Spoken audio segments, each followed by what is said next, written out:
Dela writes, my MVVs, welcome.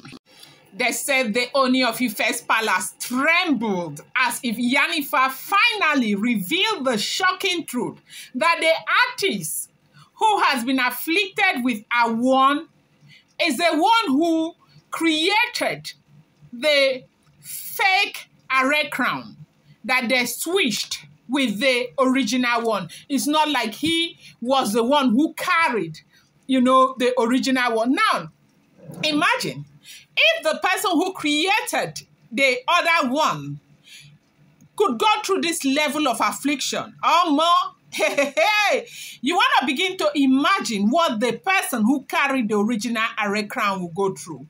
Dela writes, hear me and hear me well, oh. The land of Iyanifa, as we are hearing, is shaking. But this is a traditional thing and it's a blow on their faces that something like this could happen. And that is why they said you're not seeing it all over the news. But they say palace, palace, they shake. It is not a small something, oh my people. And the palace walls are witnessing a drama unlike anything seen in years. The Aare crown, one of the most sacred and powerful artifacts in Yoruba tradition, they said, has been at the center of controversy. And now the truth has finally started to unveil. At what cost? And that was why, last week they say Iyanifa was not even shaking. And what people are saying now that if there was any time in this world that Kabiyesi needed to have brought Iyanifa to the palace, it is now, my people. Imagine that woman was not in the palace at this time. It's only God who knows. Maybe they would have succeeded. We all know Iyanifa, a powerful Ifa priestess. They said she has spoken and her revelation has sent shockwave through the kingdom. The artist, the very man entrusted to handle, some of the, palace stuff, all of this, if people, they are good in carving and all of that, they said that he is the one who carved that this fake Aare crown, a sacrilege of the highest order. The real Aare crown was replaced. And now, as the gods themselves intervene, the consequences are beyond human control. Now, the moment the truth broke, they say as the revelation struck like thunder, the palace was thrown into chaos. The wife of the artist, unable to bear the shame and horror of what her husband has done, collapsed right there in the palace. Her wailing voice filled the air as she screamed, "What have you done?" His family members, confused and devastated, gathered around him, some crying and demanding answers. Who sent you? Why did you do this? Do you know what this means? How could you have done something like this? Who paid you? But as the artist struggled to answer, his lip trembled, his body shook, and then silence. He couldn't speak.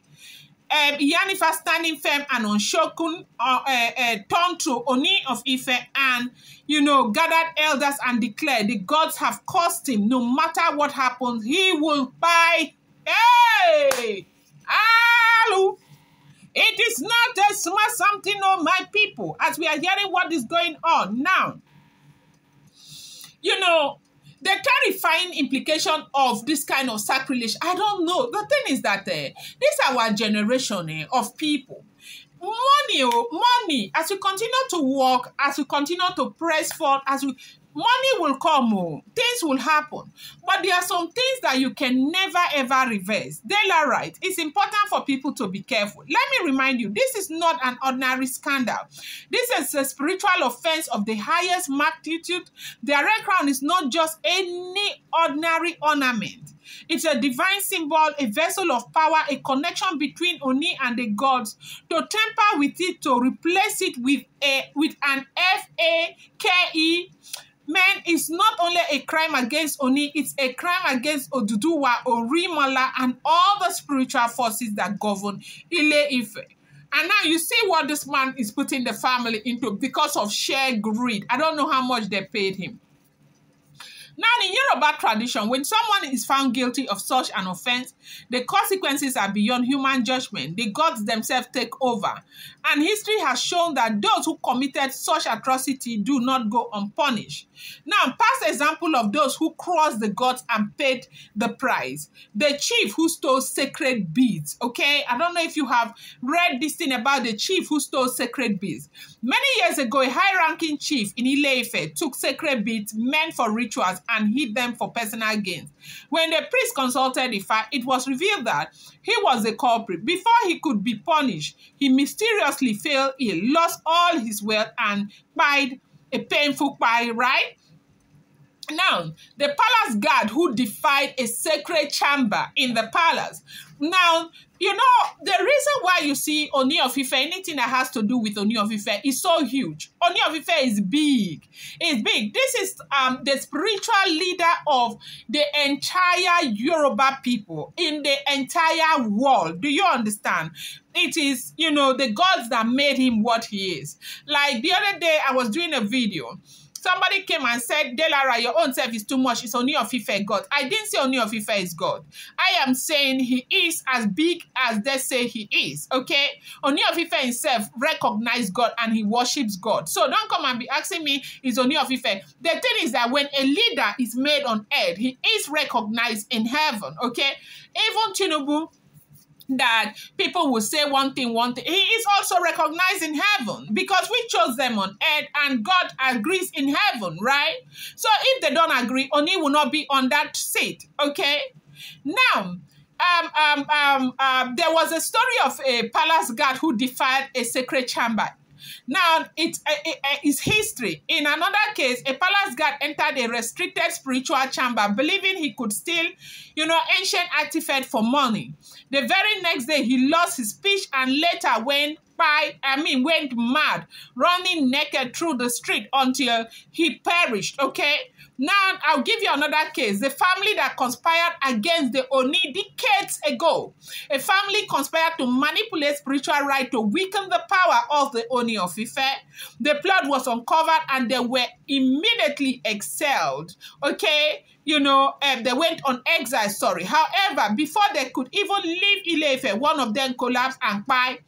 So these are not things that you joke with, okay? That is why I continue to say to people, you may not believe in what other people believe in, but, you know, a civilized person learn to respect other people's religion. They are not saying, come and pray with me. They are not saying, come and carry, you know, those calabash and everything with me. They are saying, stay on your lane, mind your business, respect what I believe in, and I will respect what you believe in, okay?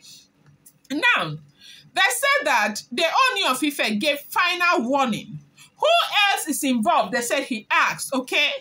As the Ooni of Ife absorbed the shocking revelation, his face was grave, his voice filled with authority as he issued a final warning. Whoever is involved in this act of sacrilege should come forward now before it's too late. His word carried weight because we all know once the gods have cast judgment, there is no escape. Those who think they can hide will face a punishment even worse than exile. The palace is watching. The kingdom is waiting. Will more names be revealed? Who dared the Aare crown to be replaced? Was this a lone act or are there bigger, you know, forces at play? Of course, we do know that there are bigger forces at play. Dela writes, stay alert because this is far from over. Ile-Ife is at a crossroad and those who have defied tradition will face the full wrath of the gods. So do not forget that these are all alleged rumors, unverified information making the rounds on social media. I'm going to bring you more update and because these are unverified information, they shouldn't be seen as fact. I appreciate you guys so much. Thank you.